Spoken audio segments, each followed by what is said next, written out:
Mateo Reyes, age 11, wasn't a student at that school. He cleaned it while the children of the elite arrived in luxury cars with designer backpacks. Mateo carried a mop bucket and broom, walking, assisting his father, the school janitor. No one noticed the quiet boy with sharp eyes always lingering in the corners of the hallways. But on that humid Monday morning something was about to break the routine. The auditorium of Westbrook Academy erupted in chaos. Thick black smoke billowed from behind the ornate stage curtains, rapidly filling the grand space where moments before, students in pressed uniforms had been rehearsing for the annual Founders' Day celebration. Fire! The screen cut through the rehearsal music, triggering an immediate stampede toward the exit doors. Faculty members shouted instructions that nobody heard. Parents who had been watching the rehearsal grabbed their children and pushed toward the exits. The headmaster's voice cracked over the intercom system, "Everyone evacuate immediately. This is not a drill." Amidst the pandemonium, 11-year-old Mateo Reyes stood frozen in the back corner, mop still clutched in his hands. His eyes weren't on the fleeing crowd but fixed on something nobody else had noticed. A small figure collapsed near the piano, hidden by the growing wall of smoke. Sophia Harrington. The billionaire's daughter. Time seemed to slow as Mateo processed what nobody else had realized. In the rush to escape, she'd been left behind. "Dad!" Mateo called out, but his father was already helping usher students through the far exit. Nobody would hear him over the alarms now blaring through the building. The smoke thickened, and flames began to lick up the velvet curtains. The heat intensified, pushing back the last few stragglers rushing for the doors. Mateo dropped his mop. While everyone fled toward safety, security camera footage would later show a small figure running in the opposite direction, straight into the heart of the inferno. What makes someone risk everything for a person who doesn't even know they exist? The temperature inside the auditorium had reached unbearable levels. Mateo pulled his worn t-shirt over his mouth, eyes burning as he pushed through the smoke. The crackling of flames grew louder, drowning out the distant sirens. "Sophia!" His voice was swallowed by the roar of the fire. He stumbled over debris, the smoke so thick he could barely see his hand in front of his face. The expensive wooden flooring was hot beneath his sneakers. Then he saw her, unconscious, her pristine uniform now gray with ash, her face slack. Without hesitation, Mateo knelt beside her.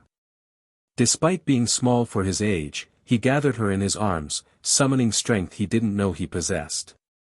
A support beam crashed down behind them, sending sparks flying. The path they'd come through was now blocked by flames. Mateo's lungs screamed for clean air. His eyes watered so badly he could barely see. But he kept moving, Sophia's weight growing heavier with each step.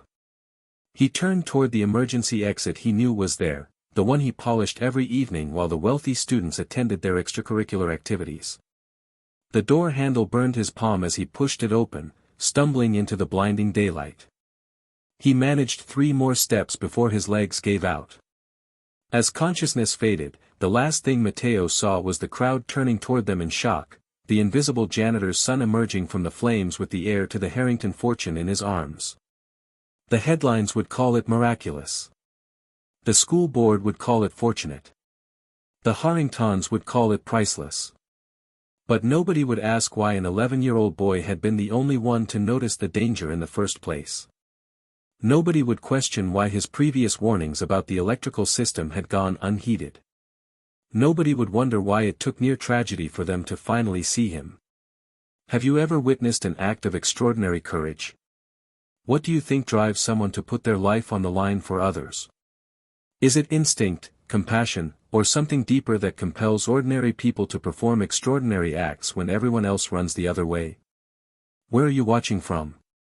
We would love to know. To understand what happened that day, and everything that followed, we need to go back. Back to when Mateo Reyes was just the janitor's son, invisible to the world of privilege that surrounded him. 3 months earlier. The moon hung high over Westbrook Academy as Mateo Reyes followed his father through the empty hallways. At 11 years old, he moved with the quiet efficiency of someone who had been doing this work for years. "Remember to get under the desks in room 204, Carlos Reyes reminded his son as they pushed their cleaning carts.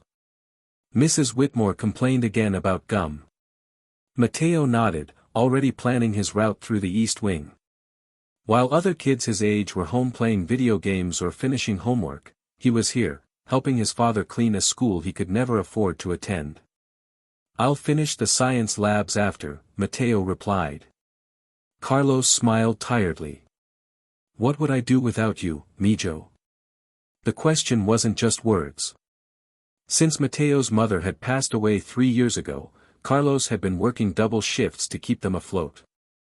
Bringing Mateo along after regular school hours wasn't ideal, but it was their reality. As they parted ways, Mateo pushed his cart toward the classrooms. The building was different after hours, quiet and empty, yet somehow more honest.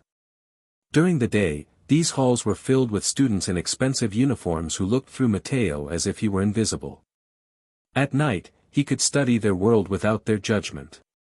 Westbrook Academy wasn't just a school, it was an institution. Founded in 1887, it had educated generations of politicians, CEOs, and industry leaders. The building itself showed off its importance: high ceilings, wooden walls, and stained glass windows. Even the drinking fountains were made from expensive marble. Mateo entered room 204, turning on the lights. He ran his hand along the books that lined the walls, books he wasn't allowed to borrow but had read anyway, staying late while his father finished cleaning other areas. Dickens, Austen, Shakespeare, he'd worked through half the collection over the past year. Kneeling to scrape gum from beneath a desk, Mateo found a folded paper tucked into a crack. He opened it, answers to tomorrow's math exam. He recognized the handwriting: Blake Thornton, son of a state senator who always got perfect grades despite rarely studying. Mateo put the paper in his pocket. He wouldn't report Blake, that would only create problems for his father. But he remembered this information, another observation in his mental collection of Westbrook's hidden truths. The classroom walls displayed college flags: Harvard, Yale, Princeton, Stanford, places Westbrook students expected to attend. Mateo had researched each one, learning their histories and requirements. Not because he could go there, his family could never afford such places, but because knowledge was the one thing nobody could stop him from gaining. After finishing the classroom, Mateo moved to the science labs. Here, the difference between his world and theirs was even more obvious. The lab equipment alone cost more than his father made in a year. Advanced microscopes, expensive chemicals, and technology that made his public school look ancient. Mateo wiped down the counters carefully. He'd taught himself basic science by reading the textbooks left open, memorizing formulas and reactions. Science made sense to him, it followed rules, unlike people. At the back of the lab, he noticed a solar system model with a mistake: Neptune and Uranus were in the wrong positions. The project belonged to Westbrook's star quarterback, whose father had donated the new gym. Mateo knew the mistake would probably go uncorrected. By 10 p.m., Mateo had worked his way to the main offices. Here hung pictures of famous Westbrook graduates and newspaper articles celebrating their success. The trophy cases shined under special lighting, showing off decades of awards. Outside the headmaster's office, Mateo emptied the trash can. Through the partially open door, he could see framed college acceptance letters, the headmaster's own children, all Westbrook graduates. Beside them sat a stack of financial aid rejection letters. Westbrook talked about its scholarship program, but Mateo had overheard enough to know those scholarships rarely went to students like him. As he worked toward the music rooms, Mateo heard unexpected piano music. He followed the sound, curious about who would be practicing so late. Through the small window in the door, he saw her, Sophia Harrington. Her dark hair fell forward as she played with intense focus. Everyone knew Sophia, daughter of tech billionaire James Harrington, whose donations had built the school's computer science wing. But this Sophia was different from the perfectly poised girl who walked the halls during the day. Her shoulders were relaxed, her expression open. The music she played wasn't the classical pieces from school recitals but something modern and emotional. Matteo watched her fingers move across the keys. For a moment, he forgot the invisible wall between them, forgot that he was the janitor's son and she was Westbrook royalty. Then she hit a wrong note and stopped suddenly, slamming her hands down in frustration. She glanced up, and for a heart-stopping moment, her eyes met Matteo's through the window. He ducked away quickly, heart racing. Had she seen him? Would she complain? He hurried back to his cart, embarrassed. Later, as Matteo and his father waited for the bus, the contrast between their lives and Westbrook couldn't have been clearer. While luxury cars sat in the parking lot, they stood in the cold for the last bus of the night. While Westbrook students went home to tutors and family chefs, Matteo would heat up leftover rice and beans before starting his own homework, tired from his second shift. "You're quiet tonight," Carlos said as they boarded the bus. Matteo shrugged. "Just thinking." "About what?" "About how people can look right at you and never actually see you," Matteo wanted to say. About how he knew more about Westbrook Academy than most of its students, where every pipe ran, which floorboards creaked, which security cameras worked and which didn't. About how he could recite Shakespeare and solve complex equations but was still just the invisible boy with the mop. Instead, he said, "Nothing important, Dad." As the bus pulled away, Matteo looked back at Westbrook's lit-up building. Behind one of those windows, Sophia Harrington was probably still playing her piano, unaware that for a brief moment, the janitor's son had seen something real beneath her perfect exterior. Neither of them could have imagined how their worlds would collide, or how everything would change when they did. Matteo first noticed the problem on a Tuesday evening in late September. He was cleaning the backstage area of the auditorium in the East Wing when a strange smell caught his attention. Following his nose, he traced it to an electrical panel partially hidden behind stacked chairs. The metal box was warm to the touch. Too warm. Matteo had learned enough from helping his father with apartment repairs to know that electrical panels shouldn't feel hot. Carefully, he opened the panel door and immediately stepped back. The wiring inside was a mess, frayed insulation, discolored connections, and what looked like recent water damage. "Dad should see this," he muttered, taking out his phone to snap a picture. As he examined the panel more closely, he noticed scorch marks around several breakers.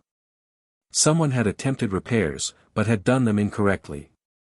The wires leading to the stage lighting system were especially concerning. Their protective coating had melted away in spots, exposing bare copper. Matteo knew enough about electricity to understand the danger. This wasn't just a maintenance issue, it was a fire hazard waiting to happen. With the Founders' Day celebration approaching, the auditorium would be filled with students, parents, and faculty.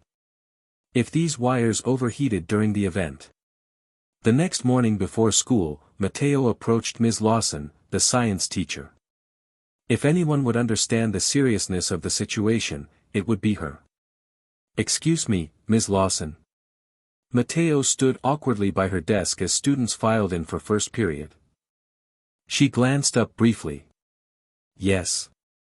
I was helping my dad clean last night, and I found something dangerous in the East Wing auditorium. The electrical panel is overheating and—" "Matteo," she interrupted, shuffling papers, "maintenance issues should go through proper channels. Your father needs to report that to his supervisor. But the wires are exposed and—" "I'm preparing for class now."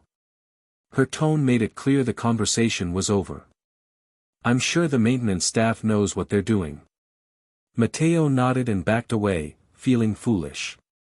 Of course she wouldn't listen to him, he was just the janitor's kid who happened to attend the local public school. What could he possibly know about electrical systems? That evening, Matteo showed his father the panel. Carlos frowned deeply. "This is bad, Mijo. Very bad." He examined the wiring carefully, keeping his hands well away from the exposed sections. "I'll report this to Mr. Gaines tomorrow." "Can't we fix it ourselves?" Matteo asked. Carlos shook his head. This needs a licensed electrician. It's beyond what we're allowed to touch. He closed the panel carefully. Don't worry. They'll take care of it. But 2 days later, nothing had changed. When Mateo asked his father about it, Carlos looked uncomfortable. Mr. Gaines said it's on the list, he explained, not meeting Mateo's eyes. They have budget priorities. But it could cause a fire, Mateo insisted. Carlos sighed. I know, Mijo. I told him that. He said the school has passed all its inspections and I should focus on my assigned duties. That night, Mateo returned to the panel. It was even hotter now, and the burning smell was stronger. When he placed his hand on the wall nearby, he could feel heat radiating through the drywall. This wasn't something that could wait for budget approvals. The next day, Mateo decided to go above Mr. Gaines. During lunch period at his own school, he called Westbrook Academy and asked to speak with the facilities administrator. To his surprise, he was put through. This is Administrator Pierce, a clipped voice answered. Sir, my name is Mateo Reyes. My father is Carlos Reyes, one of your janitors. I need to report a serious safety issue in the East Wing auditorium. There was a pause. You're the janitor's son. Why are you calling instead of your father? Mateo explained about the electrical panel, the exposed wiring, and the increasing heat. He described the scorch marks and the burning smell that was getting stronger each day. Young man, Pierce's voice had cooled considerably, we have professional maintenance staff who handle these assessments. The East Wing was inspected just last year. But sir, I've seen it myself. The wires are exposed and people like you should focus on cleaning, not making trouble, Pierce cut him off. Maintenance positions are easily filled these days. Does your father know you're making these claims? The threat was thinly veiled but unmistakable. Mateo's stomach dropped. I just thought someone should know, he said quietly. What I know, Pierce replied, is that we have the Founders' Day celebration in 3 weeks, and I don't need unfounded concerns creating problems. The auditorium will be filled with our most important donors and board members. Everything is under control. After hanging up, Mateo sat on his school steps, conflict churning inside him. He knew the danger was real, the signs were textbook electrical fire warnings. But Pierce's threat against his father's job wasn't empty. Carlos was already working double shifts to make ends meet. If he lost this position, they might not make rent. That evening, Mateo stood outside the auditorium, watching as Sophia Harrington practiced her piano piece for Founders' Day. Other students were rehearsing their parts too, the choir, the speakers, the award presenters. None of them knew they were practicing beneath faulty wiring that grew more dangerous each day. He thought about anonymous notes, calls to the fire marshal, or other ways to report the problem without involving himself or his father. But small towns had few secrets, and he knew any investigation would eventually lead back to them. For the next week, Mateo checked the panel nightly, watching with growing alarm as the condition worsened. The smell of hot plastic and wire insulation was now noticeable even without opening the panel. One section of wall was warm enough that paint had started to bubble slightly. Dad, Mateo tried one more time, it's getting worse. We have to do something. Carlos placed a hand on his son's shoulder. I've reported it twice more. They say it's scheduled for repair after Founders' Day. He looked tired, the weight of powerlessness evident in his slumped shoulders. Sometimes, Mijo, we have to accept that our voices aren't the ones people listen to. But Mateo couldn't accept it. Not when he could close his eyes and picture exactly how a fire would start, how the damaged wires would finally short, how the old wooden beams above the stage would catch, how quickly flames would spread through the auditorium's antique ventilation system. Every night as he helped his father clean, Mateo felt like he was watching a timer counting down. The question wasn't if the wiring would fail, but when, and whether anyone would listen before it was too late. Westbrook Academy was buzzing with excitement for Founders' Day. Colorful banners hung from every doorway. Display cases showed off old photos of the school's 135-year history. Fresh flowers appeared in fancy vases throughout the main hall. For Mateo and his father, Founders' Day meant extra work. They arrived at 5 a.m. each morning to polish metal fixtures and clean floors before classes started. They worked until almost midnight, getting the campus ready for the biggest event of the year. "The governor is coming this year," Carlos told Mateo as they unloaded extra chairs from a truck. "And 3 state senators. Mr. Pierce says everything must be perfect." Mateo nodded, but he couldn't stop thinking about the dangerous electrical panel in the east wing. Each night, he checked it, and each night, it was getting worse. The wall now felt hot even from several feet away. On Wednesday afternoon, Mateo's public school let out early. Instead of going home to an empty apartment, he went to Westbrook to start the evening's work early. His father had given him his own key card months ago, something Administrator Pierce would have been angry about if he knew. The auditorium was full of activity when Mateo slipped in through the side door. On stage, the choir was practicing the school song while the drama teacher directed students setting up props. In the front row, the headmaster sat with board members, discussing the program. Mateo stayed in the shadows, pushing his cleaning cart quietly along the back wall. He had become good at making himself invisible, eyes down, moving efficiently, being forgotten. He was halfway across when the choir director clapped her hands. "Let's take 15 minutes. When we come back, we'll run through the entire first half." Students scattered, some getting water, others checking their phones. Mateo continued working, emptying trash bins along the back row. At the piano, Sophia Harrington stayed seated, practicing her solo piece. Her fingers moved confidently across the keys, filling the room with beautiful music. Mateo paused to listen.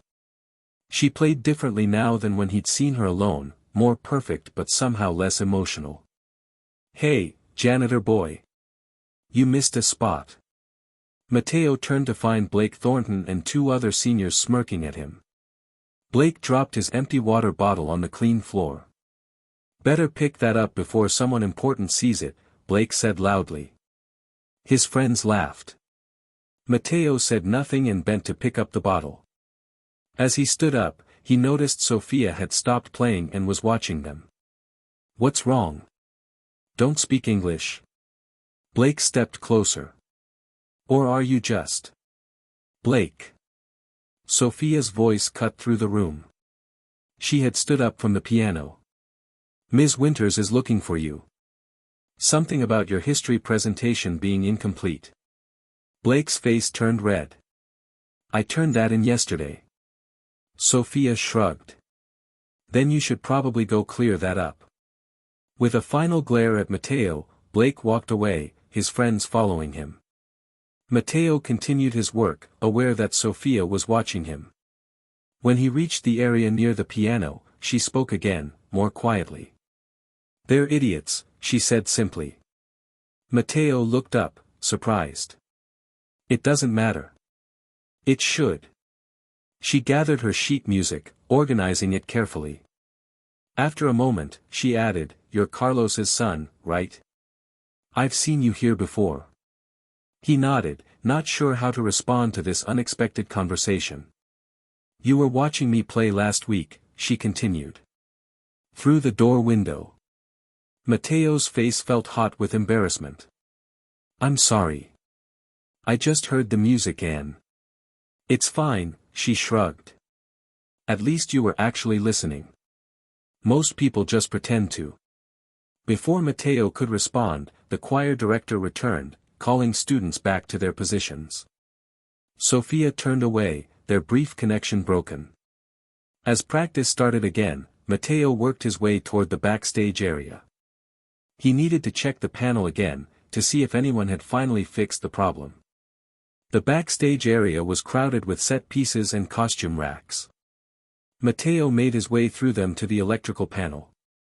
Even before opening it, he knew nothing had been fixed.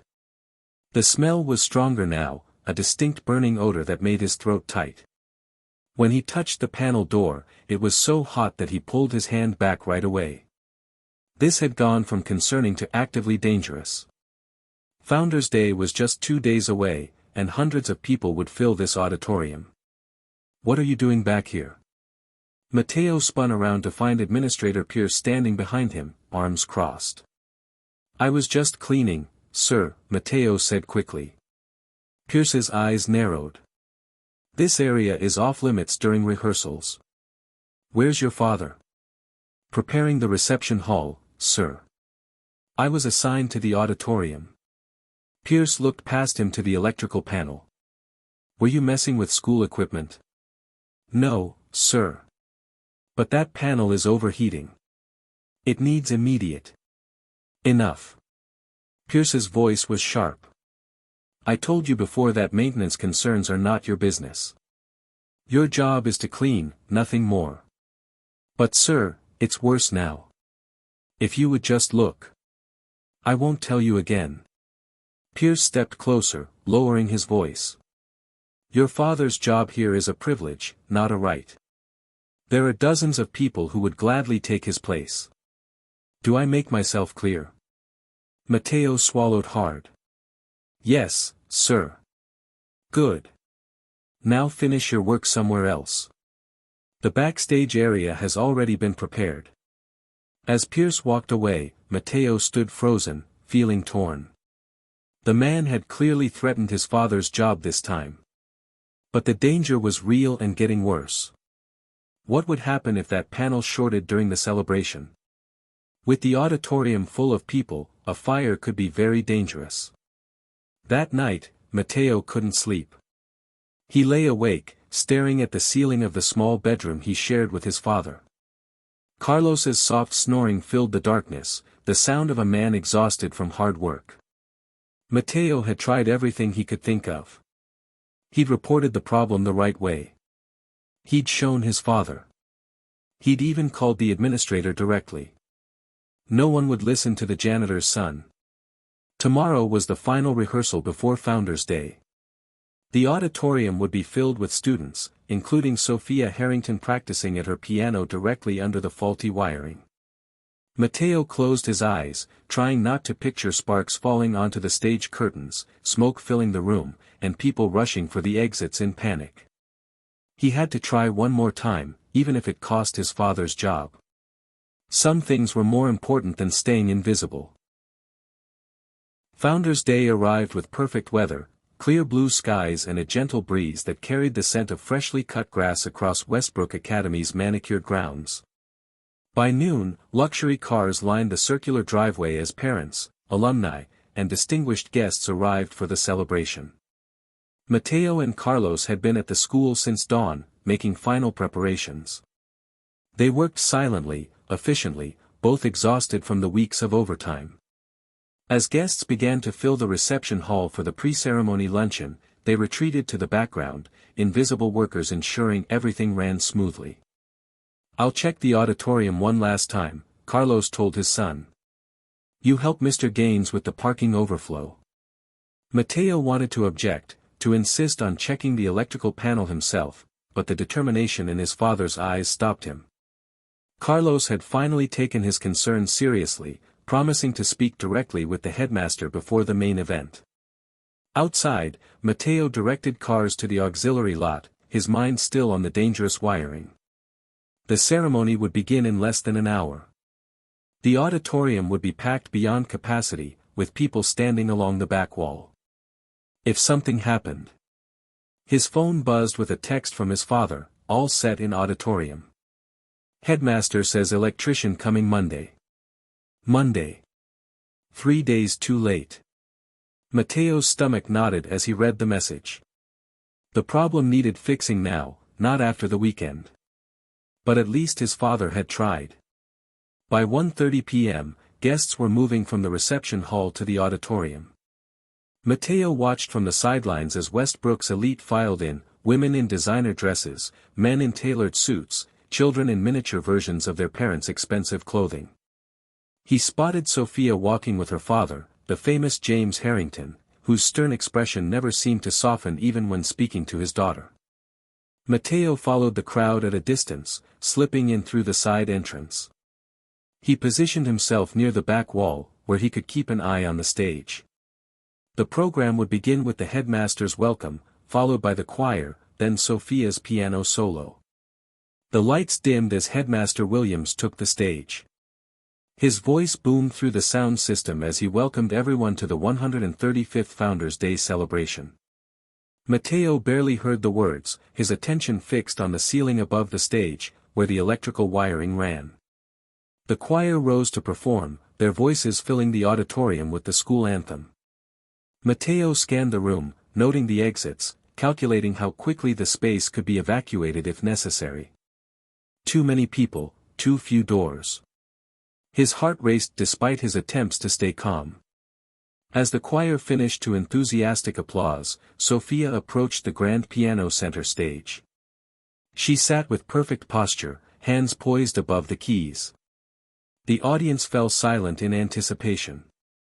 That's when Mateo saw it, a thin wisp of smoke curling from behind the stage curtain, so faint it was barely visible in the stage lighting. His breath caught. No one else seemed to notice as Sophia began to play, her fingers dancing across the keys.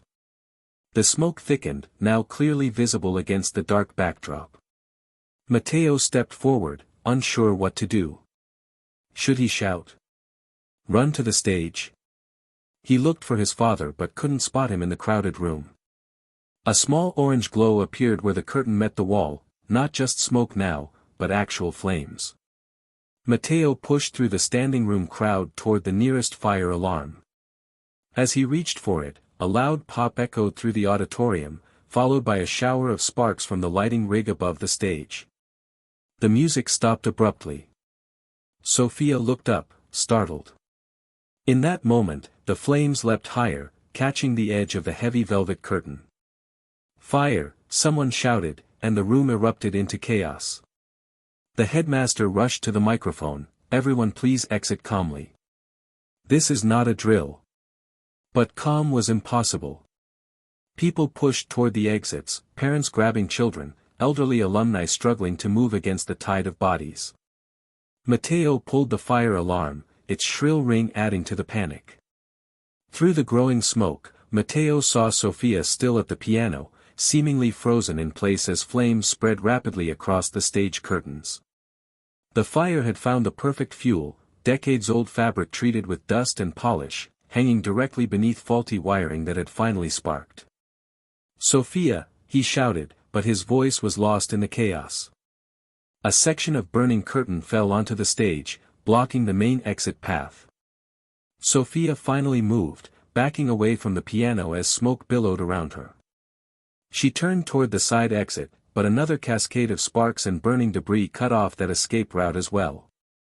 The auditorium was emptying quickly now, people streaming through the doors. Mateo fought against the crowd, pushing toward the stage instead of the exit. He spotted his father helping an elderly woman near the door. "Dad," he called out. "Sophia's trapped." Carlos looked up, horror crossing his face as he saw the flames now engulfing the stage. "Mateo, no." But Mateo was already moving, ducking under the side rail and climbing onto the stage. The heat hit him like a wall, the smoke burning his eyes and lungs. He pulled his t-shirt up over his mouth, squinting through the thickening haze. "Sophia," he called again. He found her crouched behind the piano, coughing violently as smoke swirled around her. Her eyes widened when she saw him. "We need to go." Mateo shouted over the roar of the flames. "Now." He grabbed her hand, pulling her to her feet. The main exits were completely blocked now, curtains and set pieces consumed by fire. The backstage door was their only chance. "This way." He led her toward the wings, staying low to avoid the worst of the smoke. They had almost reached the backstage area when a lighting rig crashed down, missing them by inches. Sophia screamed, stumbling backward. Mateo held tight to her hand, refusing to let go. "Keep moving," he urged.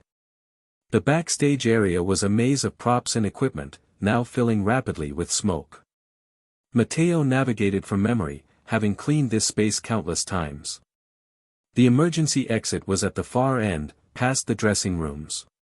They were halfway there when Sophia collapsed, overcome by smoke. Without hesitation, Matteo scooped her up, surprised at how light she felt in his arms. His lungs burned with each breath, and his eyes watered so badly he could barely see.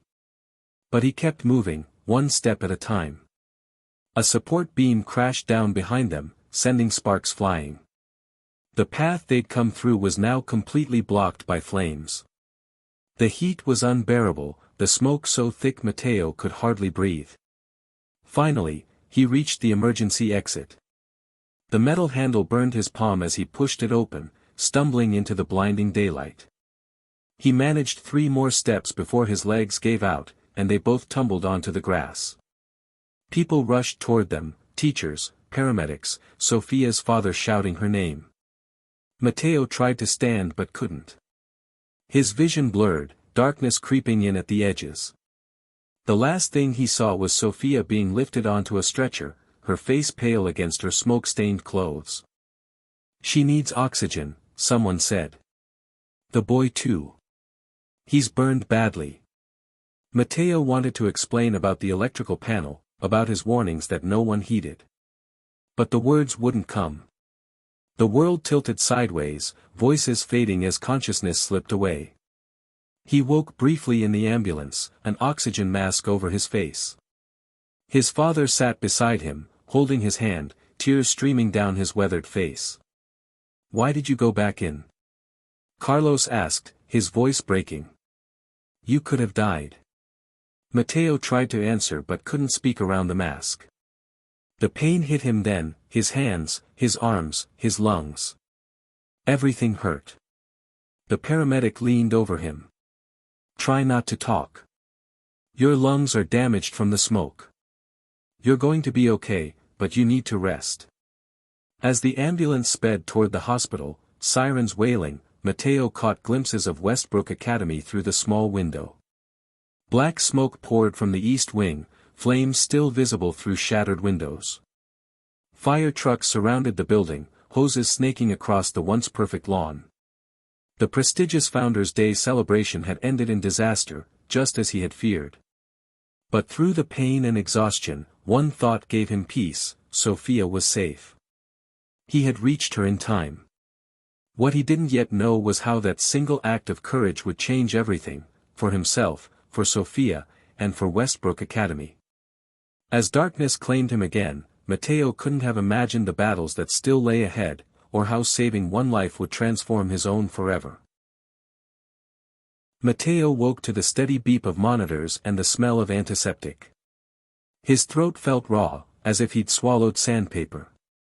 When he tried to move, pain shot through his bandaged hands and arms. "Easy, Mijo." His father's voice came from beside the bed. Carlos looked exhausted, his eyes red-rimmed from lack of sleep. "The doctor says you need to stay still." Matteo's memories came back in fragments: smoke, flames, Sophia's unconscious form in his arms. He tried to speak, but only managed a painful croak.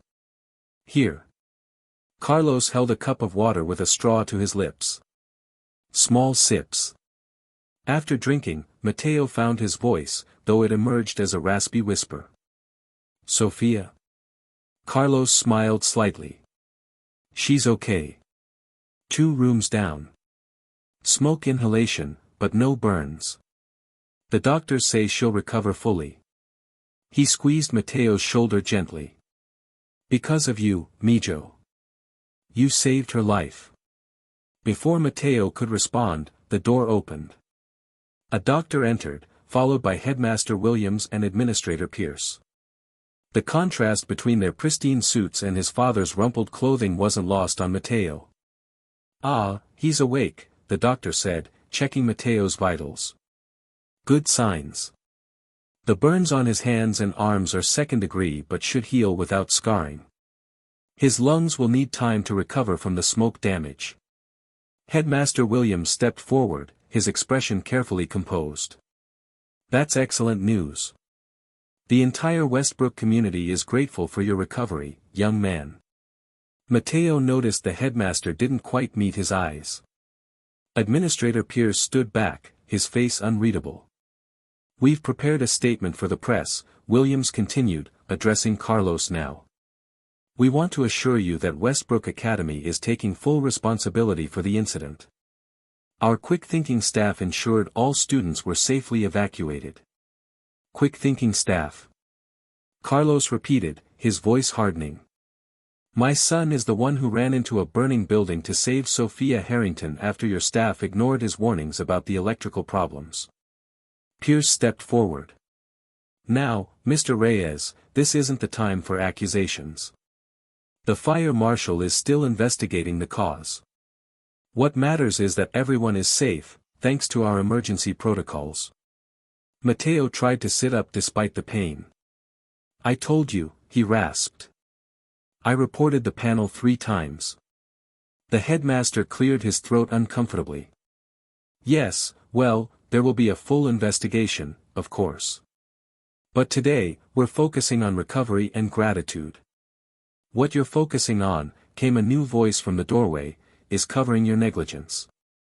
James Harrington stood in the entrance, his commanding presence filling the room instantly. Behind him was Sophia in a wheelchair, an oxygen tube in her nose but determination in her eyes.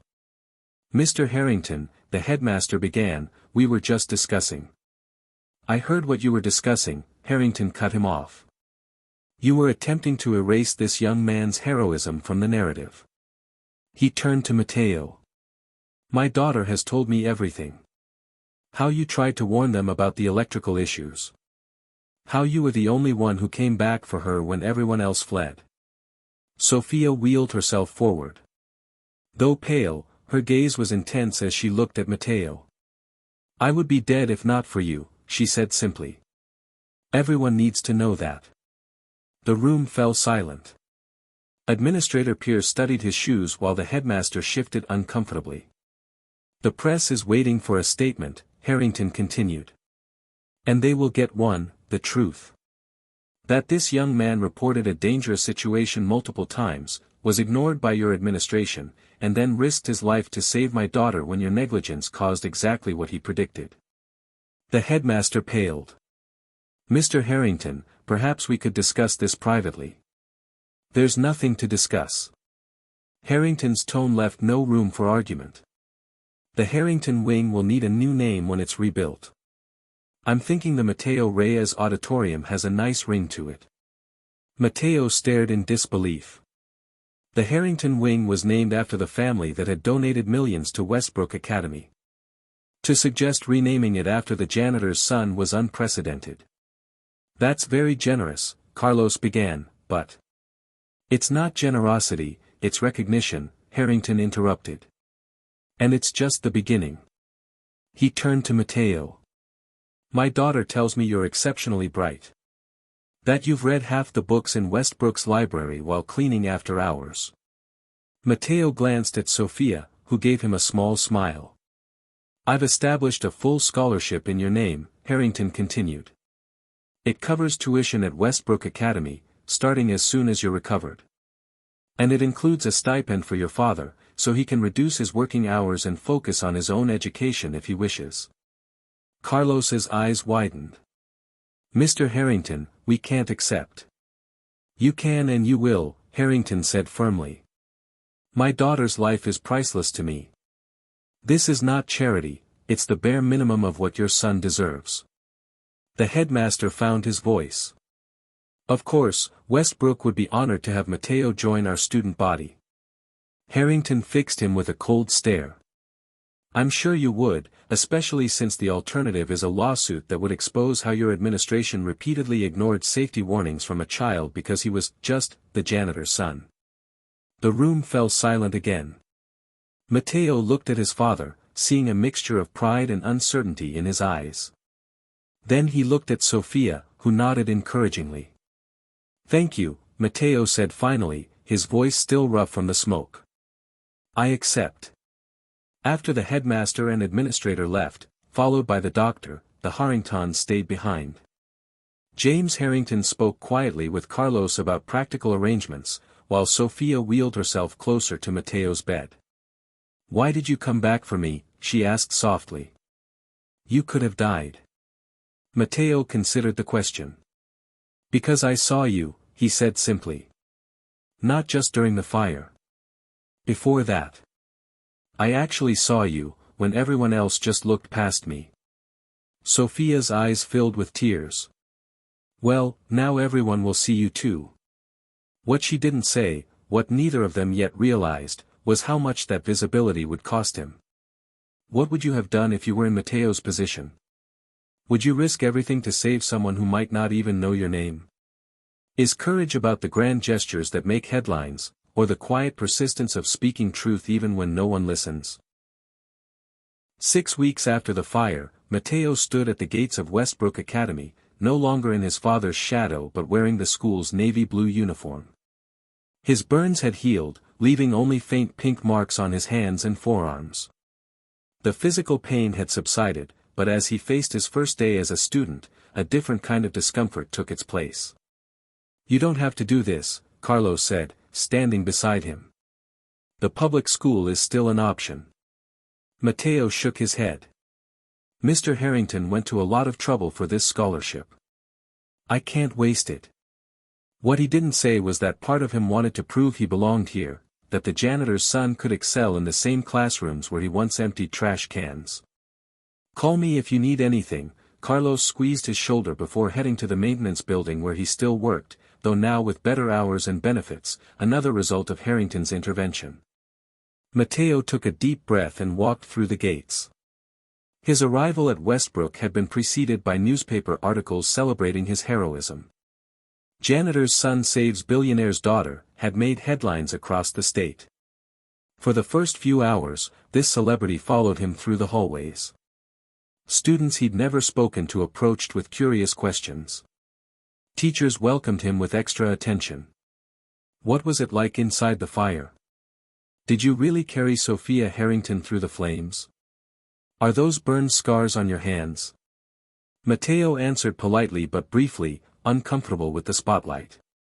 By lunchtime, he sat alone at a corner table, watching the social dynamics he'd observed for years but never participated in. The novelty of his presence was already wearing thin. Sophia appeared beside his table, lunch tray in hand. "Mind if I join you?" Heads turned throughout the cafeteria as she sat down. Sophia Harrington, whose family name adorned the science building, choosing to sit with the scholarship kid. "You don't have to do this," Mateo said quietly. "Do what?" "Be seen with me. I know how this place works." Sophia raised an eyebrow. "Better than most, I imagine." She unwrapped her sandwich. "And I'm sitting here because I want to, not out of obligation." Their conversation stayed light: classes, teachers, the rebuilding plans for the auditorium. But Mateo noticed the stares, the whispers. By the end of lunch, he understood that Sophia's friendship, while genuine, had marked him in ways that would make his integration more, not less, difficult. The shift began the next day. When Mateo opened his locker, he found his textbooks soaked with water, pages warped and ink running. In English class, his essay on Steinbeck received a C, despite covering all the required points. During PE, his uniform disappeared from his locker, forcing him to participate in his regular clothes and earning him detention for improper attire. None of these incidents could be definitively linked to anyone. They were small enough to be dismissed as accidents or coincidences, but Mateo knew better. He had watched this pattern play out with other scholarship students who didn't know their place. By the end of his first week, someone had scratched "janitor" into his desk. His history textbook had "Go back to cleaning toilets" written across the chapter on civil rights. When he reported these incidents to his advisor, Mr. Keller, the response was tepid at best. "Boys will be boys, Mateo. Don't take it so personally. If you want to fit in here, you need thicker skin." The teacher's biases were subtler but equally damaging.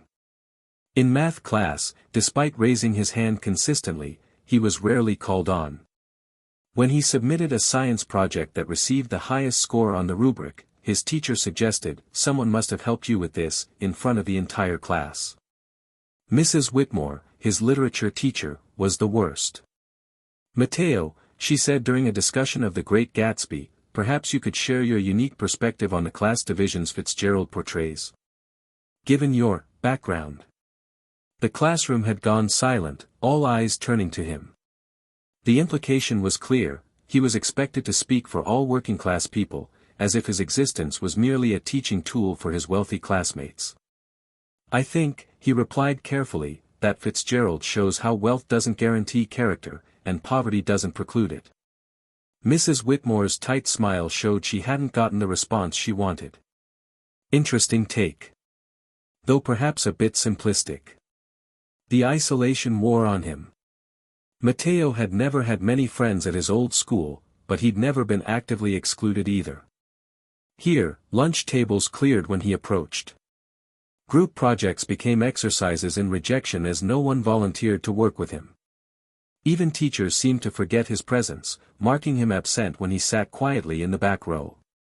Only Sophia remained steadfast, though their interactions were limited by their different schedules. She would find him between classes, walking alongside him despite the stares. Sometimes she left notes in his locker, small encouragements that became lifelines on the hardest days.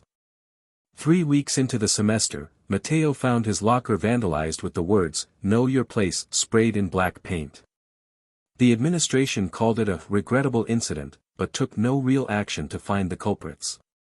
That same day, an anonymous note appeared in his backpack: "Heroes can have accidents too." That evening, Mateo sat on the steps outside the science building, waiting for his father to finish his shift, when Sophia found him. "I heard about your locker," she said, sitting beside him. "It's disgusting that they're not doing anything about it." Mateo shrugged. "I'm not surprised. You should be angry. What good would that do?" He stared at his hands, the healing burn marks a reminder of why he was here. "Your father's scholarship is the only reason I'm tolerated at all." Sophia was quiet for a moment. "Come with me. I want to show you something." She led him to the art building, using her key card to access a small studio in the back. Inside, canvases lined the walls, landscapes, portraits, abstract compositions, all signed with a small "SH" in the corner. "You painted these?" Mateo asked, genuinely impressed. Sophia nodded. "This is where I come when I can't breathe anywhere else." She gestured around the room. "No one knows about this place except my art teacher. Not even my father. They're amazing. Why keep them secret?" Her expression darkened. "Because James Harrington didn't build his tech empire by raising an artist. I'm supposed to be studying computer science, business administration, and corporate law." She picked up a paintbrush, turning it in her fingers. "This is just a hobby I should outgrow." For the first time, Mateo saw beyond Sophia's privileged exterior to something familiar: the weight of others' expectations, the struggle to be seen for who you truly are. "That's why I noticed you, you know," she continued. "That night you saw me playing piano. Everyone else sees Sophia Harrington, heir to Harrington Tech. You just saw someone playing music." "I still don't understand why you're being nice to me," Mateo admitted. "It's making things harder for you too." Sophia laughed without humor. "Trust me, I was never going to win any popularity contests here. The daughters of billionaires don't have friends, they have people who want something from them." She sat on a paint-splattered stool. "At least you see me as a person, not a connection or a bank account." Over the following weeks, the art studio became their sanctuary. Mateo would help his father after school, then meet Sophia there when the building was nearly empty. She taught him about different painting techniques, he shared books he'd read during his years cleaning the library. For a few hours each day, they could escape the roles assigned to them by Westbrook's rigid social hierarchy. But their friendship couldn't remain secret forever. A student council member spotted them leaving the art studio together late one evening. By morning, rumors spread through Westbrook's hallways, some merely suggesting an inappropriate friendship, others implying Sophia was slumming for attention or that Matteo was using her for social advancement. The backlash was swift. Sophia's few friendly acquaintances distanced themselves. Matteo found dead flowers in his locker with a note, "Charity case." In class, their interactions became public theater, with every glance or word analyzed and mocked. The worst came during lunch period a week later. Matteo sat alone as usual when Blake Thornton approached with several friends. "Hey, hero," Blake said, his voice carrying across the cafeteria. "I've been wondering, did you run into that fire because you actually cared about Sophia, or because you saw a meal ticket?" Matteo continued eating, not looking up. "I mean, it worked out great for you, didn't it? From mopping floors to sitting in classrooms. Your dad still cleans up after us, though, right? Some things don't change." Matteo's hands tightened around his fork, but he remained silent. "What's wrong? Can't defend yourself without your rich girlfriend around?" Blake leaned closer. "Or maybe you're just remembering your place." Something in Matteo snapped. He stood slowly, facing Blake directly. "My place? I earned my place here by doing something you couldn't, putting someone else before myself." The cafeteria had gone silent, all eyes on their confrontation. "You think I don't know what you all say about me?" Matteo continued, his voice steady. "That I'm just the janitor's kid? That I don't belong here? Maybe you're right. Maybe I don't belong in a place where people value status over character." Blake's face reddened. "You little. That's enough." Sophia's voice cut through the tension as she appeared beside Matteo. "Walk away, Blake. Now." For a moment, it seemed Blake might escalate further. Then Administrator Pierce entered the cafeteria, and Blake retreated with a final glare. "You shouldn't have done that," Sophia said quietly as they left the cafeteria together, ignoring the stares. "They'll only make things worse now." "I'm tired of being invisible when it suits them and a target when it doesn't," Matteo replied. "Aren't you?" Sophia didn't answer immediately. When she did, her voice was barely audible. "Every day of my life." That evening in the art studio, Sophia revealed more about her own struggles. How her father measured her worth by her GPA and leadership positions. How her mother's absence, living in Europe with husband number 3, left a void no achievement could fill. How panic attacks kept her awake most nights, terrified of disappointing the Harrington legacy. "The night of the fire," she confessed, "I wasn't just practicing. I was hiding. My father had just told me my piano performance was adequate, but wouldn't distinguish me enough for Harvard admissions." She stared at her hands. "Sometimes I think if you hadn't saved me." "Don't," Matteo said firmly. "Don't ever think that. But don't you ever wonder if it would be easier to just disappear? To not have to fight every day just to be seen for who you really are?" Matteo thought about the daily humiliations, the isolation, the constant reminders that he didn't belong. Then he thought about his father's pride when he brought home his first A on a Westbrook assignment. Easier, maybe, he admitted. But not better. As they sat together in the paint-scented studio, surrounded by Sophia's hidden talents and sharing their private battles, they formed a different kind of bond, two outsiders finding recognition in each other's eyes when the rest of the world refused to truly see them. What neither realized was that their growing friendship was building toward a moment that would force Westbrook Academy to face its own reflection, a moment when the janitor's son would finally be heard, not just seen, and the billionaire's daughter would find the courage to step out of her father's shadow. The rebuilt auditorium would soon be dedicated, and both Matteo and Sophia would stand on that stage, one reluctantly invited as the hero, the other as the survivor. But what they would say there would change Westbrook forever. 3 months after the fire, Westbrook Academy prepared to unveil its rebuilt auditorium. Construction crews had worked around the clock to complete the project before the end of the school year. The new space was a marvel of modern design, state-of-the-art lighting, improved acoustics, and most importantly, an electrical system that exceeded every safety code. The dedication ceremony would be a high-profile event. News outlets had been invited, board members would attend, and major donors would be recognized. The program listed speeches from the headmaster, James Harrington, and, added almost as an afterthought, Mateo Reyes. "You don't have to do this," Carlos told his son as he helped him straighten his tie before the ceremony. "You've already proven yourself." Mateo stared at his reflection in the mirror. The past months had changed him, not just the fading scars on his hands, but something in his eyes. A hardness that hadn't been there before. "They only included me because Mr. Harrington insisted," he said.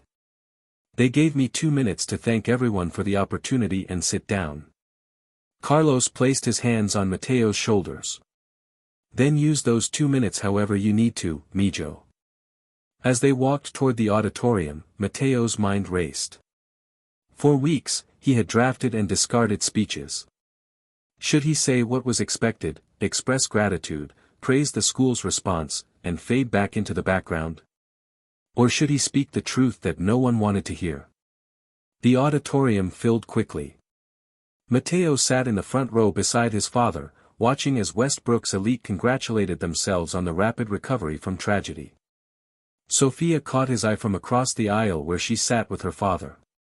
She gave him a small nod of encouragement. Headmaster Williams took the stage first, speaking at length about Westbrook's resilience in the face of adversity and the community spirit that had made the rebuilding possible. He made no mention of the ignored warnings or the negligence that had caused the fire. "And now," the headmaster concluded, "we're honored to have James Harrington say a few words. Mr. Harrington's generous contribution made this beautiful new facility possible." Harrington's speech was brief and direct. He spoke about safety, accountability, and the importance of listening to concerns regardless of who raises them. His pointed comments caused several administrators to shift uncomfortably in their seats. Finally, Harrington finished, "I'd like to invite Mateo Reyes to the stage. Without this young man's courage, we would be commemorating a tragedy today rather than celebrating a new beginning." Applause filled the auditorium as Mateo approached the podium. Some clapped enthusiastically, mostly parents and younger students who had heard the heroic story. Others offered only perfunctory acknowledgement, teachers and administrators who had spent months minimizing his role and his ongoing struggles at the school. Mateo placed his prepared remarks on the podium, the safe, expected version of his speech. He looked out at the audience, his father watching with pride, Sophia with hope in her eyes, Blake Thornton and his friends smirking in the back row, Administrator Pierce checking his watch impatiently. In that moment, Mateo made his decision. 3 months ago, I ran into a burning building because someone needed help, he began, pushing aside his notes. What the newspapers didn't report is that the fire should never have happened at all. A murmur ran through the audience. This wasn't the grateful speech they had expected. For 2 weeks before Founders' Day, I reported the faulty wiring in the East Wing. 3 separate times to 3 different people. I was told to focus on cleaning, not making trouble. I was reminded that maintenance positions are easily filled. The headmaster half rose from his seat, but James Harrington placed a restraining hand on his arm. I knew where every fire extinguisher was placed, Mateo continued, his voice growing stronger. Every emergency exit, every structural weakness in this building. I knew these things because I spent years being invisible here, cleaning your classrooms, emptying your trash, polishing your trophies after hours. The audience was completely silent now, uncomfortable with this unexpected turn. If you had listened to me instead of looking through me, perhaps there would have been no fire at all. No one would have been injured. No rebuilding necessary. Mateo looked directly at Administrator Pierce. But people like me aren't supposed to have valuable knowledge. We're supposed to clean up messes, not prevent them. He turned his gaze to the students. Since becoming a student here, I've had my books destroyed, my locker vandalized, and been told countless times to know my place. As if courage and intelligence belong only to those born into privilege. Some students looked away, unable to meet his eyes. Others, particularly younger ones, watched with dawning recognition. "This new auditorium is beautiful," Mateo acknowledged. "But what matters more is whether anything has really changed. Will the next person who notices a problem be heard, regardless of their position? Will Westbrook finally recognize that worth isn't determined by wealth or status?" He paused, looking at Sophia, who had tears streaming down her face but was smiling. "I'm grateful for the opportunity to attend Westbrook Academy. But I would be more grateful to attend a school where everyone is truly seen and heard. Where what you contribute matters more than who your parents are or what your last name represents." As Mateo stepped away from the podium, the auditorium remained silent for several long seconds. Then, from the back row, someone began to clap. Others joined in, hesitantly at first, then with growing enthusiasm. Not everyone participated. Some administrators sat stone-faced, and certain students looked openly hostile. But something had shifted. Mateo had named the unspoken truth that had defined Westbrook for generations. As he returned to his seat, Sophia stood and moved to sit beside him, taking his hand publicly. The gesture wasn't lost on anyone, the billionaire's daughter choosing to align herself with the janitor's son and his uncomfortable truths. The headmaster quickly took control of the program, moving to the ribbon-cutting ceremony with forced cheerfulness. But the carefully orchestrated event had been fundamentally altered. In the days that followed, Mateo's speech became the subject of intense debate among students, parents, and faculty. Some called it inappropriate and ungrateful. Others praised his courage and acknowledged the uncomfortable realities he had exposed. More importantly, small changes began to appear. An anonymous reporting system for safety concerns was implemented. A diversity committee was formed to address issues of inclusion. Several teachers made noticeable efforts to ensure all students were called on equally in class. These weren't revolutionary changes, but they were starts, cracks in a foundation that had seemed impenetrable. Have you ever had to speak an uncomfortable truth to power? What gave you the courage to do so, or what held you back? Is it easier to remain silent when facing injustice, or does silence ultimately cost more than speaking out? 5 years have passed since Mateo Reyes stood on the stage of Westbrook Academy's rebuilt auditorium and spoke truth to power. The physical scars on his hands have faded to nearly invisible lines, but the impact of that day continues to ripple outward, transforming lives in ways no one could have predicted. Mateo graduated from Westbrook with honors, his academic achievements finally recognized on their merit rather than viewed through the lens of his background. The journey wasn't easy. Some students and faculty never fully accepted his presence, but others became allies, inspired by his refusal to be defined by others' expectations. Today, Mateo attends MIT on a full scholarship, studying electrical engineering with a focus on safety systems. His experiences have shaped his career path, developing technologies that prevent disasters rather than merely responding to them. His first-year project, an affordable early warning system for electrical fires in aging buildings, won national recognition and is being implemented in public schools across the country. Carlos Reyes no longer works as a janitor. With the stipend from the Harrington Scholarship and his own determination, he completed his education degree. He now teaches science at the same public middle school Mateo once attended, showing another generation of students that their circumstances don't determine their potential. And Sophia? After her own graduation from Westbrook, she made a decision that shocked the business world. Rather than attending Harvard Business School as her father had planned, she enrolled in Rhode Island School of Design to study fine arts.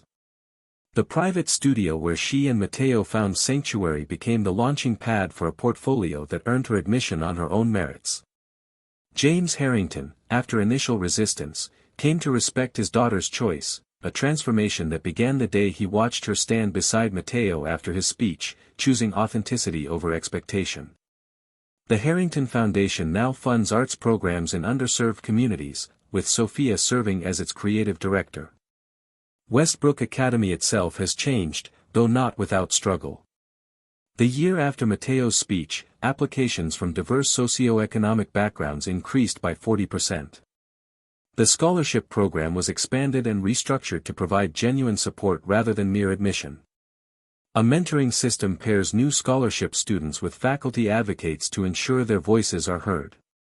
Not all changes came willingly. Administrator Pierce resigned following an independent investigation into the fire, which confirmed that multiple safety warnings had been ignored. Several board members initially resisted the push for greater inclusion, arguing that Westbrook's traditions were being undermined. But as alumni began directing donations toward the new initiatives, financial reality accomplished what moral arguments could not. The most profound changes, however, occurred in less measurable ways, in how people began to see each other. Blake Thornton, who had led the campaign of harassment against Mateo, reached out during their senior year with an unexpected apology. "I never thought about what it meant to be invisible," he wrote. "Until your speech made me question why I needed others to be less so I could feel more." Mrs. Whitmore, the literature teacher who had treated Mateo as a token rather than a student, eventually became one of his strongest advocates. After hearing his speech, she re-examined her own biases, later telling him, "You taught me more than I ever taught you." These individual transformations multiplied across the Westbrook community, creating space for authentic connections that transcended traditional boundaries. Students who would never have interacted began collaborating on projects. Faculty members from different departments formed working groups to address systemic inequities. Parents who had once judged each other by their addresses and occupations found common ground in supporting a more inclusive vision. None of this would have happened if Mateo had remained invisible, if he had accepted the role assigned to him by a system designed to keep certain people in certain places.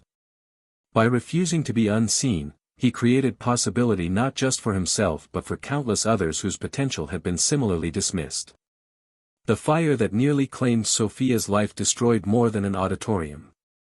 It burned away the illusion that privilege provides protection from reality, that status determines worth, that some voices matter more than others. From those ashes emerged a different understanding, that safety depends on listening to all warnings, regardless of who speaks them, that courage often comes from unexpected sources, that seeing people for who they truly are rather than what they represent enriches everyone. Mateo and Sophia still meet regularly, their friendship having evolved into a partnership of shared purpose. They co-founded a non-profit that brings together students from elite private schools and under-resourced public schools for collaborative community projects. The organization's name, Visible, serves as both mission statement and reminder. What makes someone risk everything for a person who doesn't even know they exist? This was the question we began with, the mystery at the heart of Mateo's decision to run into a burning building for Sophia Harrington. The answer, it turns out, wasn't just about that moment of physical courage. It was about the courage required every day to insist on being seen, to speak truth even when no one wants to hear it, to stand firm when systems of power push back against change. Mateo risked everything not once but repeatedly, first by reporting the danger no one wanted to acknowledge, then by saving Sophia when others fled, then by refusing to accept the narrative that would have erased his role, and finally by using his moment on stage to speak for all those who had been rendered invisible. In doing so, he demonstrated that true heroism isn't just about dramatic rescues. It's about the persistent courage to remain authentic in a world that rewards conformity. It's about recognizing the humanity in others when society encourages us to look past them. It's about understanding that we are all diminished when any person's dignity and potential are denied. The most powerful change happens not when we save others, but when we help them see, truly see, themselves and those around them. When we recognize that invisibility is never natural but always imposed, and that every person carries knowledge, talent, and perspective that enriches our collective experience. Mateo Reyes entered a burning building to save one life. In doing so, he ignited a different kind of fire, one that continues to illuminate paths forward for many who had previously walked in shadow.